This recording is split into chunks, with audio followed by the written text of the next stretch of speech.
Hello, and welcome to this episode of To the Point. For all of our first-time viewers, To the Point is an interview series where we sit down with public sector thought leaders to share and exchange ideas on the latest trends impacting government technology professionals and discuss how they're working to solve today's most challenging priorities. I'm Claire Bailey, Public Sector Chief Security Advisor at Tanium. And I'm Chris Cruz, Public Sector Chief Information Officer at Tanium.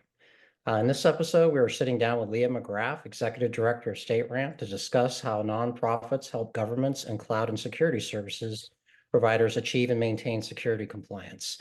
Leah has been involved with StateRAMP since its formation in 2020 and has spent countless hours working alongside steering committee members to develop StateRAMP's governance and policy framework. So like both Chris and myself, Leah has held leadership positions in both the public and private sector industries. So Leah, before we jump into our questions, we'd love to hear a little bit more about your background and share that with us. Well, thank you so much for having me today on your episode and for Tanium's support of StateRAMP. We truly appreciate your leadership and all that you do in participating with StateRAMP.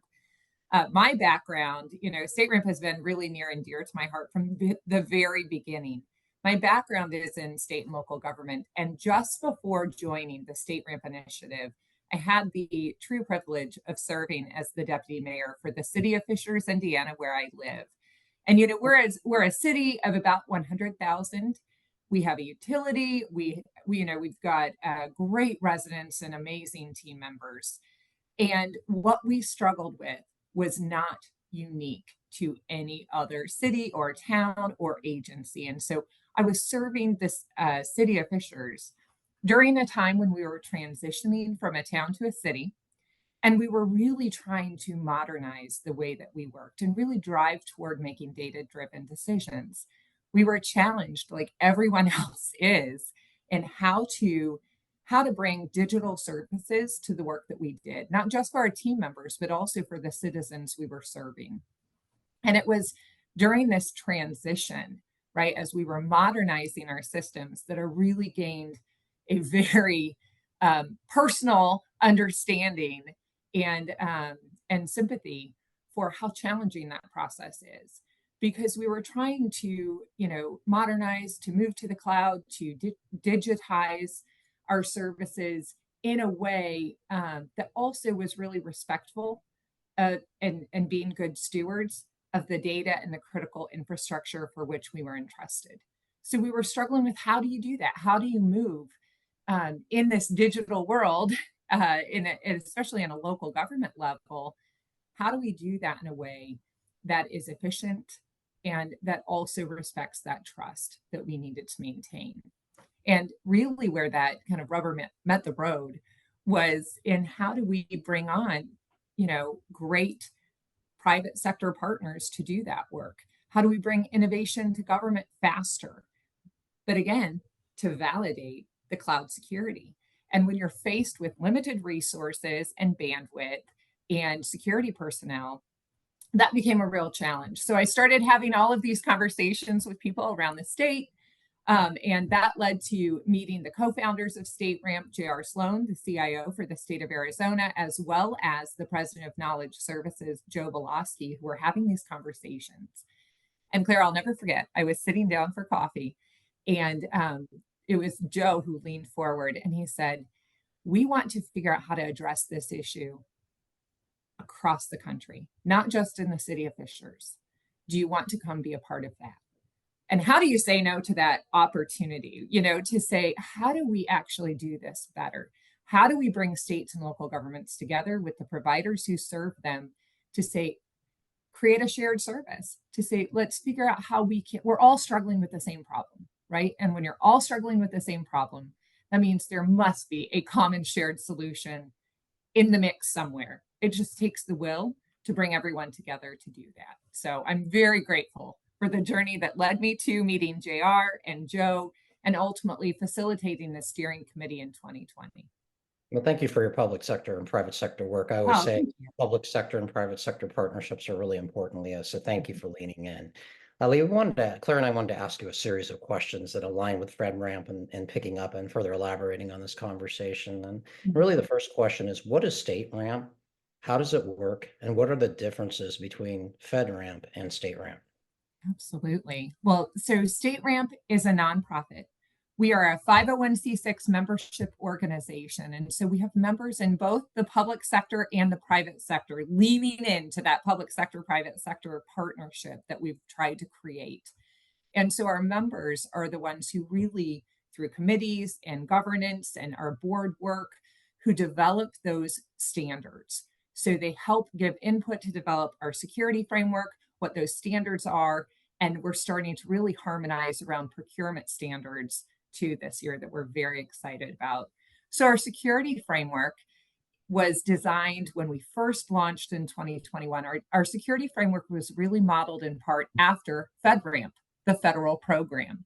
So we kind of brought all these steering committee members together, and we actually had several from the industry who had direct experience with working through the FedRAMP process.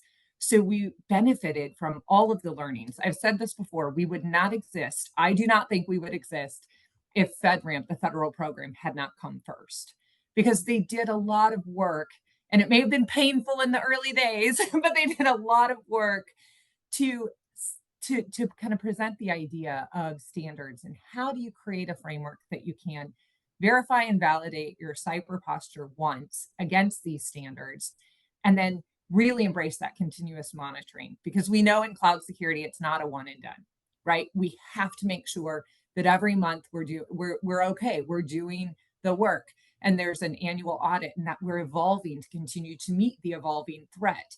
And FedRAMP created a framework for that.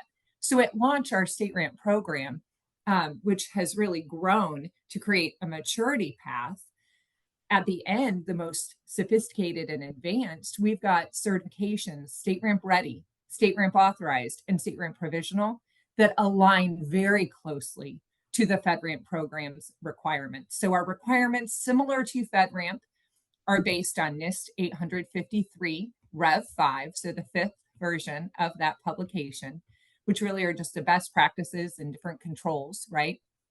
And so we're based on NIST 853. Similar to FedRAMP, our program also has impact levels. So low impact, moderate impact, high impact. And those impact levels are really a subset of those NIST 853 controls. The higher the impact level, the more controls that are included in the subset of controls. So we're very similar. Our sets of controls are not identical, but align very closely. There are just a few additional controls in the FedRAMP baseline requirements than are in the StateRAMP baseline requirements. The other way that we're similar is to be able to achieve StateRAMP Ready or Authorized, you must have a third-party assessing organization, a 3PAO, do an independent audit.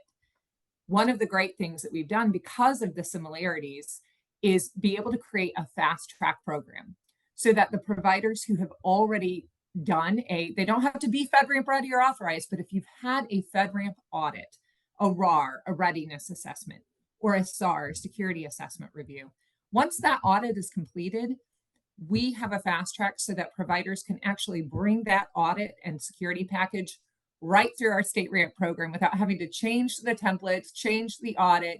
We're really trying to kind of make it as easy as possible for providers to come through the process and recognize all the work and efficiencies that they've done and gained. So that's one of the things that we have. We're actually in conversations to figure out how we can go the other way too. So that's my teaser. We're very excited, and that's an initiative for us. The ways that we're different. So we do have a few differences.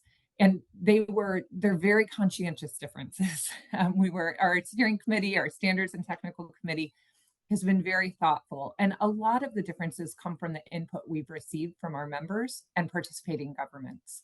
So one of the ways that we're different, if you are working in the FedRAMP, marketplace, one of the things that I hear, I'll say real quickly, I hear this from several providers, but certainly our participating governments too may say, hey, if I have FedRAMP, why do I need StateRAMP too?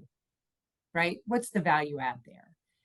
And I typically say this is a business decision for a provider to make. And from the government perspective, I can answer that, right? Is that if there is a FedRAMP authorization, you've got a product that's already achieved FedRAMP, that's an amazing achievement. It's an accomplishment we should recognize. However, that information, the continuous monitoring I mentioned that we know is so important, does not leave the federal ecosystem. So if you are a state or local government, that means you are not receiving continuous monitoring updates. You don't receive the information that can help you take proactive action if you need. If you hear there's a risk, there's a high vulnerability that's open too long, maybe they've had a supply chain risk or event, right? One of the suppliers that they are really integrated with could have had an event. That's the kind of information that our states and local governments can glean by being a part of our program. So really being a part of both is a way to serve your clients, your customers at the state and local government level more directly by giving them that availability to those insights.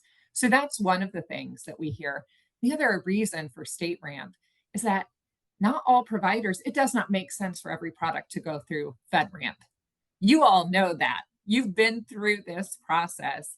And to be FedRAMP authorized, you've got to have a contract for use for that product. And not all of the products used in state and local government will be used or need to be used by a federal agency. And so StateRAMP's really filling that gap as well. So one of the ways that we're different, we heard this very loud and clear from our steering committee members, is that they wanted to make sure that there was no barrier in any provider's way to become StateRAMP ready or authorized if they wanted to. Meaning you don't have to have a prior contract with a government. You don't have to find a government sponsor to bring you through the process. And so with that, to be StateRAMP authorized at our highest level, rather than having a government sponsor or an agency sponsor that you have to find in the federal government with the FedRAMP program, we have an approvals committee. And our approvals committee, they are just the hardest working committee. I cannot sing their praises enough because they're comprised of five different state leaders across the country who are serving on our approvals committee. And every month they review recommendations from our program management office and security packages to say, yes, we agree. This package, this product has achieved StateRAMP authorization. So they're actually that final authorizing body. What that does too, we also have a centralized PMO. We do, so every product that's coming through our process goes through the same program management office. And that allows us to ensure that there's the same rigor and application of standards applied every single time. This was really important to our steering committee as well. You all have worked with lots of different states and local governments, and we know that every state and local government is different in the way they manage risk and their appetite for risk. And so we wanted to be able to assure every single participating government and agency out there who's relying on StateRAMP that if it says StateRAMP ready or StateRAMP authorized, that's what it means, right? They've met the same rigor of standards. And so that's another way that we're different. In FedRAMP's, the way that program works, each agency has some responsibilities for the continuous monitoring and for accepting risk. And so there can be variances there that we try to avoid in StateRAMP because we're just organized differently. I think the last way that we're different, well, I'm going to say two things and then I'll take a breath, Chris. But the last two ways I would point out that we're different. One, I mentioned our security program has really grown to be more of a maturity path. So while we have StateRAMP ready and authorized on the more advanced options, right, for maturity that align with FedRAMP, what we learned really, really quickly when we began StateRAMP is that most of the providers that we started meeting with, not all, but many who were new to this. So and I would say most of the providers who've not yet achieved a FedRAMP status, right? This is all new to them. They weren't ready to become StateRAMP ready or authorized. They needed some more assistance and education. So what we developed was our StateRAMP Security Snapshot and Progressing Snapshot program. And that is our fastest growing program by far. It has been really cool to see. So that is one way that we're different. And I can describe a little bit more about that if you have interest, but it's really it's an entry point for any provider, regardless of size of business, regardless of whether you've got a security official on staff or one that you just contract with, when you need. This is a program designed to kind of meet providers where they are in their security journey for NIST compliance and help mature them along the path and allow them to continue doing business while they're doing it. Because what we're able to do is just say, hey, let's identify where there are strengths, where there are gaps, so that our government partners can make decisions that are right for them based on risk. So that has been a huge beneficial program, especially for those smaller to medium-sized businesses who know that they need to be doing more in cloud security and needed guidance in how to begin. So that's been really cool to see. And then the last way is we're a nonprofit. So that's probably where I should start. That's the biggest difference. So our mission is really around education of best practices and bringing the public sector and private sector together to define those best practices. That's amazing. And we're going to build upon that just a little bit because first, Chris said it best. Thank you for all that you do. Really, I've known you for a long time and you've changed and helped secure our country and our cities and our counties and our states. And living here in Arizona, so honored to know and work with J.R. Sloan. He's amazing. And he helped me and guided me a lot about understanding more about StateRAMP from the government perspective, because I came from government. Yeah. And as we look at this, when you look at our journey that we've made as a country, what are some of the benefits for StateRAMP for governments in particular, and then also for those of us in the industry for the cloud service providers? So what are those benefits you see? Absolutely. I think, first of all, thank you. You two are too kind, because thank you both for your public sector service and for all that you're doing. I think that for the governments, right, I've not met, and it doesn't matter how big or small the state is or the agency is, I have never met a public sector organization who has the budget or the bandwidth to do the type of risk management that is really required for good cloud security risk management, right? And couple that with, there aren't enough cybersecurity professionals in the country to fill the positions. If we did have the budget and bandwidth, if we said, hey, we're going to hire our own team to do this, you can't find the number of individuals out there to do this work. So when you've got those situations, again, that's why I think it was just prime for J.R. Sloan always says it's the right solution at the right time, right? It was kind of that intersection of need and timing. Because the other thing that we've seen from a timing perspective, and remember, the steering committee formed in March of 2020, just right before the country closed. I mean, it was a week before. And so with that, it just gave everyone a different perspective. We were already in this shift to cloud services and to digital government. And now we talk a lot about digital identity and things like that, right? So we were in the middle of this shift anyway, and we saw the importance of just how reliant our government services and our critical infrastructure are on our private industry partners. It's not a bad thing at all. It's that when we know that, and it's not about the private industry, it's about the cloud security, right? When you know that, hey, we can do this, we can go farther, faster together, but we need to do it eyes wide open to understand where are the risks and how do we mitigate those? Because cloud security brings a different type of risk to the forefront.